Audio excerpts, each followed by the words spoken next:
அனைவருக்கும் வணக்கம். சற்று முன் வெளியான முக்கிய அறிவிப்பின்படி பொங்கல் பண்டிகை முன்னிட்டு குடும்ப அட்டைதாரர்கள் அனைவரும் பயன்பெறும் வகையில் ரேஷன் அட்டைக்கு பொங்கல் பரிசு தொகுப்புடன் கூடிய ரொக்க பணம் வழங்குவது குறித்து முக்கியமான தகவல் ஒன்று வெளியாகியுள்ளது. இதை பற்றி மேலும் கலைஞர் மகளிர் உரிமை தொகை திட்டத்தின் கீழ் மாதம் ரூபாய் 1000 வாங்கும் பெண்களுக்கும் மகிழ்ச்சியான தகவல் ஒன்று வெளியாகியுள்ளது.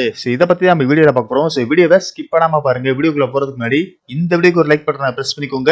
இப்பதான் நம்ம சேனலுக்கு ஃபர்ஸ்ட் டைம் பாருங்கன்னா சப்ஸ்கிரைப் பட்டனை பிரஸ் பண்ணிக்கோங்க.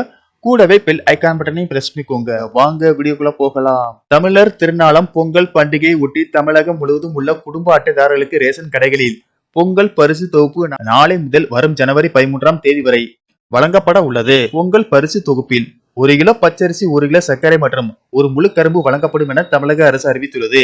கடந்த சில வருடமாக, அதாவது கொரோனா தொற்றுக்கு பிறகு பொங்கல் பண்டிகை முன்னிட்டு பொங்கல் பரிசு தொகுப்புடன் கூடிய ரொக்க பணம் ரூபாய் 1000 வழங்கப்பட்டு வந்தது.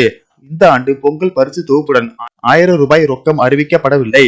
இதன் காரணமாக பல்வேறு கட்சி தலைவர்கள் மற்றும் பொதுமக்கள் பொங்கல் பரிசு தொகுப்புடன் ரொக்கமும் வழங்க வேண்டும் என கோரிக்கை வைத்து வருகின்றனர். இதனை அடுத்து ஆளும் திமுக அரசு மாநிலத்திற்கு தேவையான நிதி மத்திய அரசு சார்பாக வழங்கவில்லை என்றும், ஏற்கனவே கலைஞர் உரிமை தொகை திட்டத்தின் கீழ் குடும்ப தலைவிகளுக்கு மாதம் 1000 ரூபாய் வழங்கப்பட்டு வருகிறது. எனவே போதிய நிதி இல்லாததால் பொங்கல் பரிசு தொகுப்புடன் 1000 ரூபாய் ரொக்கம் வழங்கவில்லை என தெரிவிக்கப்பட்டது. இதற்கு பொதுமக்கள் மத்தியில் கடும் அதிர்ச்சியை ஏற்படுத்தியது. இந்த நிலையில் முதலமைச்சர் மு.க.ஸ்டாலின் நிதித்துறை செயலாளர் உதயசந்திரன் மற்றும் பிற அதிகாரிகளுடன் ஆலோசனை நடத்தி வருவதாகவும் கூறப்படுகிறது.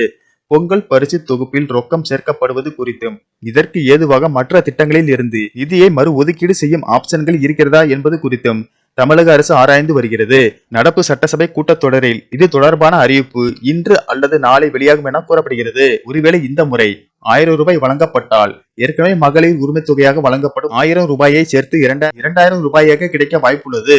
இந்த தொகையை தமிழக அரசு பொங்கலுக்கு முன்னதாக பயனாளிகளின் வங்கி கணக்கில் செலுத்த உள்ளது. பொங்கல் பரிசு தொகுப்பு நாளை முதல் 13ஆம் தேதி வரை விநியோகம் செய்யப்பட உள்ளது. அதாவது 9ஆம் தேதி முதல் 12ஆம் தேதி வரை டோக்கன் பெற்றவர்களுக்கும் 13ஆம் தேதி விடுபட்ட அனைவருக்கும் பொங்கல் சிறப்பு தொகுப்பு வழங்கப்பட உள்ளது. அதிலும் பொங்கல் தொகுப்பு பெறாதவர்கள் பொங்கலுக்கு பின்னர் அரசு அறிவிக்கும் ஏதாவது ஒரு நாளில் தொகுப்பினை பெற்றுக் கொள்ளலாம் என்று தெரிவிக்கப்பட்டுள்ளது. நன்றி, வணக்கம்.